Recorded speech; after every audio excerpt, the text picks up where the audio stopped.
The publishing rule I broke on purpose was the one where they say you need to write slowly, you need to write to market, and you need to write when you're inspired.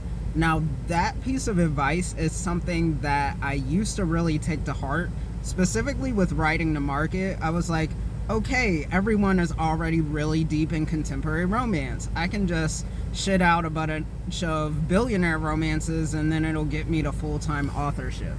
But what they don't really tell you is that people can tell when you're not passionate about what you were writing. So after the third, fourth billionaire book, I was like, dang, this kind of sucks. This is not what I want to be writing.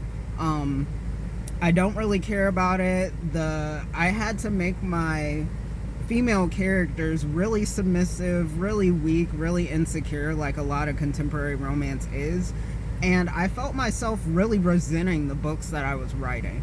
It wasn't until I started writing what I call the urban chaos, the off-the-wall stuff like Ozempic Hose and other things that I write right now, when I was like, dang, these are stories that are gonna get people reading, gonna get people interested.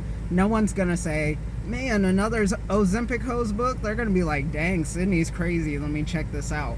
And that's the kind of response I really want to get from, I guess, publishing in general. I want to write interesting stories and stories that just hadn't been published before.